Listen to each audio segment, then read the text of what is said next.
Iya. Kami dari mahasiswa STIAI dengan saya Widya Putri dan kelompok saya dengan Kak Esti dan juga Kak Azmi. Oh iya. Saya izin untuk wawancara tentang terkait money changer. Yang pertama itu, bagaimana proses harian money changer dalam menetapkan kurs beli dengan valuta asing dan juga kurs jualnya? Kalau untuk kurs jual beli itu kan sebenarnya dari sisi BI juga ada ya, dia ada ngasih kurs patokan untuk jual belinya. Tapi kadang-kadang kita juga ngeliat dari sisi Google ya, biasanya kurs Google itu kan ada kurs ya, Google itu kan biasanya kursnya hanya kurs tengah gitu ya, kayak pajangan. Jadi itu ya kita ambil dari situ aja spreadnya, jadi atas bawahnya gitu. Kalau kita beli dari customer ya di bawah harga itu, kalau kita jual di atas harga yang dari Google itu biasanya. Tapi itu juga bisa jadi patokan sebenarnya sih, karena kalau dari market sendiri kalau misalnya barangnya emang lagi susah ya harganya bisa lebih tinggi gitu. Terus yang kedua, ada nggak sih waktu tertentu dalam sehari jika kurs cenderung diubah atau apa pemicunya? Kalau kurs emang bergerak terus ya, maksudnya kayak kadang-kadang berita-berita yang dari lokal aja juga bisa bikin berubah gitu. Maksudnya kayak waktu itu dulu sempat mungkin kayak Prabowo sama Jokowi salaman jabat tangan aja ya, itu ada perubahan itu bisa gitu. Jadi banyak hal sih pengaruh itu sih gitu ya. Tapi kondisi di luar juga bisa pengaruh gitu. Berarti bisa kondisi dari dalam ataupun dari luar Ya. Terus selanjutnya itu faktor utama yang paling mempengaruhi keputusan dalam menaikkan atau menurunkan kurs? Itu ya balik ke market juga sih ya. Kadang-kadang market kalau emang lagi barangnya susah dan kita nggak mau ya harus naikin harga, karena di market juga pasti harga naik gitu. Jadi kayak prinsip kelangkaan jadi ada di situ. Makin tinggi naik. Iya. Makin langka jadi makin tinggi harganya. Kalau market itu maksudnya dalam apa ya? Daerah biasanya sih, kayak kita kan di sini Jakarta Selatan. Daerah Jakarta Selatan mungkin banyak money changer yang barangnya nggak ada stok, ya itu jadi bisa harga naik gitu. Terus selanjutnya itu seberapa besar pengaruh persaingan dengan money changer lain di sekitar lokasi terhadap penentuan kurs? Itu gede, besar banget ya. Maksudnya kalau dari pengalaman kita dulu di Jakarta Barat, dari sisi orangnya aja ya, sisi customernya aja tuh selisih 5 poin aja tuh bisa nggak mau. 5 poin itu 5 rupiah ya. Jadi misalnya $1 itu selisihnya 5 rupiah, itu dia nggak mau, bisa nggak mau gitu. Jadi emang persaingannya kita paling cuma kayak 5 rupiah, 10 rupiah gitu, beda harga. Tapi per wilayah itu ada penentuan nggak Kak? Misalkan harganya harus sekian, nggak boleh lebih. Nggak ada penentuan kayak gitu. Biasanya makanya harga market kita lihat dari money changer yang besar misalnya gitu, dia ngasih harga sekian, oh yaudah kita kasih spare dari sisi itu gitu. Terus selanjutnya, sumber informasi kurs harian apa yang digunakan sebagai referensi utama? Biasanya sih kita Google sih, kurs Google itu kita coba cari aja dari Google tuh USD hari ini ya, itu biasanya kelihatan langsung kok gitu. Bagaimana menurut Bapak tentang konsep spread selisih antara kurs jual dan kurs pembeli kepada pelanggan? Menjelaskannya gimana?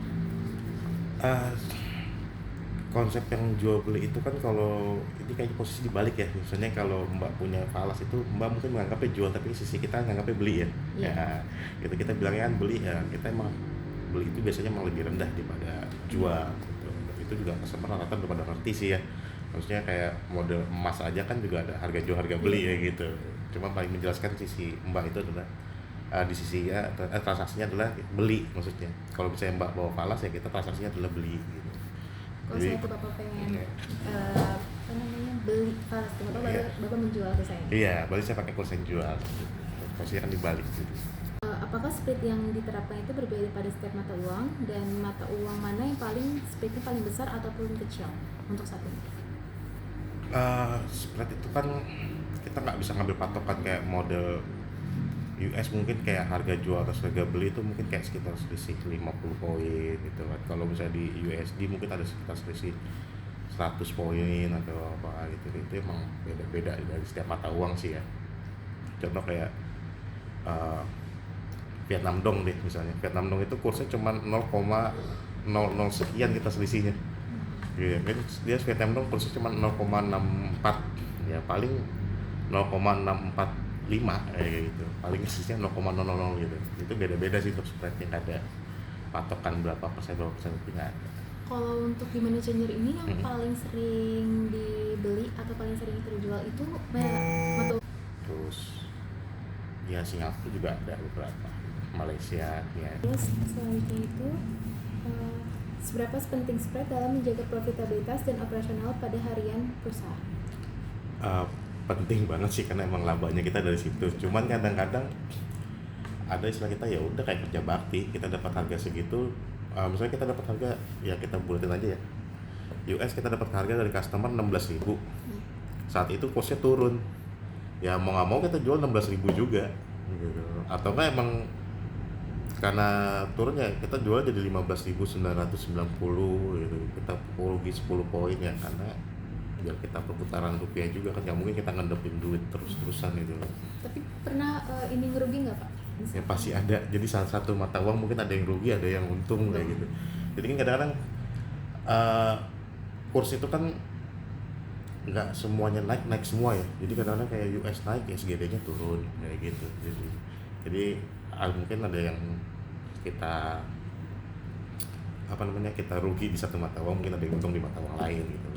Nah spread itu sebenarnya menjaga itu juga sih, jadi kita nggak tahu nih berapa besar sih turunnya gitu loh. Misalnya kayak harga 16.000 saat kurs di Google 16.000, ya kita kan nggak mungkin terima di 16.000, tapi mungkin kita terimanya di 15.900. Kita spare 100 poin itu menjaga mungkin nanti siang itu turun jadi 15.900 sekian ya gitu, jadi kita masih ada profit gitu. Selain dari spread, apakah sumber pendapatan lain bagi money changer di sini? Kita nggak boleh juga dari peraturan Bank Indonesia itu ada kayak biaya admin itu nggak boleh. Jadi emang sisi dari kurs jual beli itu aja kalau mau untungannya. Bagaimana Bapak memberikan estimasi bagaimana perbandingan volume transaksi pada hari ketika kurs falas sangat fluktuatif dibandingkan hari stabil? Maksudnya hari sebelum sama sekarang gitu ya? Iya. Ya itu yang pinter tadi saya bilang, kalau untuk jaga cash flow ya, maksudnya dari modal sekian nggak mungkin kita bentuknya falas semua terus di kurs turun ini nggak kita jual, ya mau nggak mau harus kita jual biar perputaran jadi rupiah lagi. Cukup sih Pak. Cukup deh. Makasih ya Pak Iya, atas sama-sama. wawancaranya.